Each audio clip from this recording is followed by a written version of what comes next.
Hey guys, this is the Kizer Original 2, a new knife in Kizer's release that I think is pretty special. Comes in a lot of different trim levels. We're going to talk about it. We're going to get started talking about this one here. This is the Bladesmith series, which is Kizer's more premium offering. This particular Original 2 has titanium handles. It has the clutch lock, which is going to be consistent on all the originals. It has a Tanto blade that's deep hollow ground that's S45VN. You can also get this knife in a drop point blade or in a sheep's foot blade. So they've got several different blade shapes. S45 I think is a fantastic steel.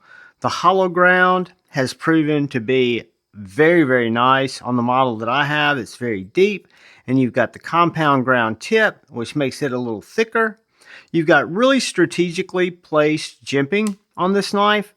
For one, you've got this just natural choil that occurs right up here in front of this second hole. So you've got jimping in this finger choil that really gives you a positive grip and reaffirms that that's what that choil is for. You've got jimping right here for if I want to do more push cuts, or if I want to do detailed cuts. I've got jimping right up here where I can use the knife more like this, where I've got specifically placed jimping for those specific tasks. The jimping continues on to the scale here, so you've just got a really positive traction on what would otherwise be a very slim, understated, elegant gentleman's folder knife. You've got these blue thumb studs that kind of set off everything else on the colorway that I've got, which is a black dark wash or black DLC coated. All the hardware is black with the exception of the thumb stud. I really like it. It has black inset liners that are nested and that are milled out for weight relief. I don't know if you can see those there. But the knife is by no means light. It is, you can tell that you've got a knife in your hand or in your pocket. And we'll look at that later when we get some dimensions and some weights. You've got a deep carry clip that is reversible. So this clip will carry both right side or left side. It's got a really nice spoon, and with the thin scales, as you might imagine, it goes in and out of pocket like a dream. It is not a pocket shredder. It is literally gets no resistance whatsoever. I have one model that's G10 that I'll show you guys that does have a little bit of a pocket shredder potential, but you know, you're going to get that with a rougher scale anyway. This knife with the clutch lock is Kizer's version of the Axis style lock or bar lock. What makes it unique is in the liner, they have machined 5 little pins or 5 little holes for the end of this Omega spring or Axis style spring, or S spring as it's technically called, to nest into the liner. So the spring hooks over the thumb stud here, and then the spring travels down, has tension, and comes back up and has a little pin. And where you place that little pin determines how stiff, this is set on the stiffest setting, it is to pull back that Omega spring or that S spring. So basically you can adjust the detent and the closability of this knife. If closability is a word, which I don't think it is, you can adjust how tight that detent is, which means how surefootedly it closes, and how easily it snaps open. So it's got a lot of variation there, which make the knife very nice. If you're a first-time knife user and you're not that familiar with thumb studs or opening a knife, this can easily be slow rolled, which means you just basically take it and you just ease it open with one hand if you're just starting to get used to using a one-hand knife. Or you can just simply pull back on that clutch lock and give it a little wrist flip, where you don't have to touch the thumb studs to get it to open. You just pull it back, open, close. Whoops. Open, close. So it's got a lot of flexibility for a new knife user and more of an aficionado. This blade has been cutting a lot. It has not been stropped. It has not been sharpened. It is still very toothy and very sharp. This is the factory edge that it came with.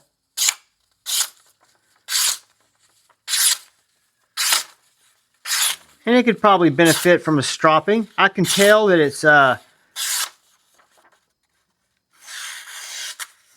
right up here at the tip. Let's see. Not really feeling any wear points. Still very, very slicey.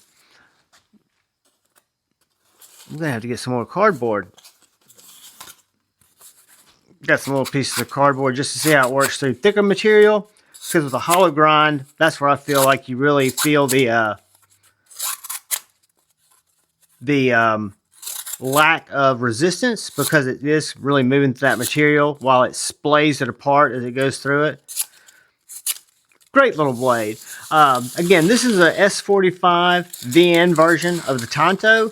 They also make this in a really cool looking sheep's foot and a drop point. I've got a drop point in the Vanguard Series, which we'll look at here in just a sec. Let's take a look at this one and get it weighed out, get it sized out. Let's do a couple of quick size comparisons. Benchmade bug out with some Lex International custom scales. It's right about the size of the Benchmade bug out. Here's a Spyderco Paramello Cherry 2 with some AWT scales. About an inch smaller, so I'm going to call it about bug out size, which is going to translate, to those who use a tape measure, to right over 7¼ inches, just a hair over 7¼ with a 3¼ inch blade. The cutting area on this blade, we're going to call it right at 3 inches. The inside grip to this first area that I don't really call the inside because this is the choil, but just so you know, 3½ inches from right here to right here, that's a 3½ inch. The grip to the front is 4¼ So 4¼ from right here to right here, which is where I hold, which is where I think it's kind of meant to be held. It feels great in the hand. Just an elegant little specimen. You've got this plunge grind that splays out a little bit here, but you've got plenty of sharpenings, plenty of good sharpenings. Comes to about right there. So you've got several sharpenings on that hollow ground before you run into that plunge grind at all. It is going to be, I'm guessing, it's a rectangle, I'm guessing about a ½ inch wide. 0.4385, a little slimmer than a ½ inch. The blade stock is going to be 0.110. Behind the edge, best I can get, 0.0185, roughly. Take that with a grain of salt. Very sharp, very slicey, very pokey, very stabby. It's going to weigh, whoops, that's a little vacuum cleaner. Actually, it's a little blower, not a vacuum cleaner. Like compressed air without compressed air. I did a review on that. 3.35 ounces. So right about 3¼ inch blade, 3.35 ounces. That comes right in to that inch per ounce ratio, roughly. And this guy comes in at under 150 bones. So the original two in the Bladesmith series with titanium S45 is going to be under 150 bones. They've also got the original two in the Vanguard series. Deep, hollow ground. This happens to be the drop point. I unfortunately don't have the sheep's foot. It's got kind of a step plunge grind, a little different, weird plunge grind on this one.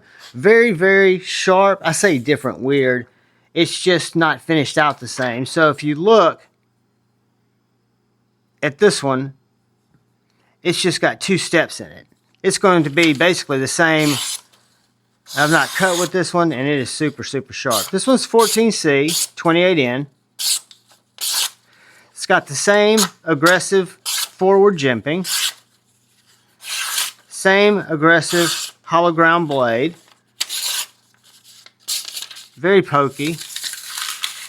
It's got black liner, copper colored aluminum, satin blade, weight relief, same deep carry clip. Does have the little Kizer swirly on it, or the little Kizer logo, which the other doesn't. It's aluminum instead of titanium. You've still got the choked up grip here, and the jimping that carries over both in the blade, what I call jimping with purpose placed jimping. And then, I've not found this one online yet. This one I think is going to be an Amazon exclusive, because I've not found this on the Kizer website. This is a G10 D2 version with a flat grind. So this one does not have the hollow grind. I assume it's because it's basically a budget version. Still, guys, the flat grind feels to me every bit as slicey as the hollow grinds. But I'm assuming this is probably going to be an 80 bone knife, and this is probably going to be a 50 bone knife. So you've got from a premium version of the original 2 to a nice mid-range version to a perfect little budget version. This one is a little bit not sharper in the pocket. It's a little bit more, a little stiffer. I don't know if you heard that, but just barely. It's not a aggressive G10. I would call it kind of a medium texture G10. So it's not going to be a pants eater like an Emerson. No offense to Emerson. Blackwash blade, D2. So again, still has a purpose-built jimping. Still every bit as good of a knife. Just going to give you several different price points, right? So you can go premium and S45. You can go Vanguard, mid-range, and the 14C. I believe that's what this was, 14C. Yeah, 14C 28N with the sheep's foot or with the Tanto. And then I'm assuming this model is going to pop up at Amazon, this D2, which again, adjustable clutch lock, everything works just as well. The difference is a flat grind drop point, a little bit different there, and it's going to have a little bit lower price point. But guys, thanks for watching. Kizer sent these out for me to check out. I always appreciate Kizer's cooperation with the channel. They've got some knives that got me into collecting knives. They have my own Kizer box when I first started collecting knives, long before I had a channel. I've always been a fan of Kizer. They still make great knives. I'm proud to be associated with them. But guys, any of these originals, if you're looking for a basic, good cutter that's not flashy, that just gives you kind of what you need, that understated, elegant design that cuts and works well as an EDC knife, the original 2's got your back. I think it's a great knife. I approve of it. Thank you for watching. I want to give a special shout out and thank you to all the channel members. Thank you, thank you, thank you. You guys and gals make it that much more fun. Anybody that comes in and just watches my knife and EDC content, thank you so much. If you're so inclined, hit the subscribe button. If you're so inclined, hit that notifications button. Thumbs up would be awesome. Leave a comment, or in the comment section, there's a hype button. Woo! That's supposed to be awesome. You can click that. But most importantly, please, please, please look out for the guy or gal to your left. Please keep an eye out for the guy or gal to your right. Look out for each other. Go forward with love in your heart and choose debate, not hate. I love you all. Peace.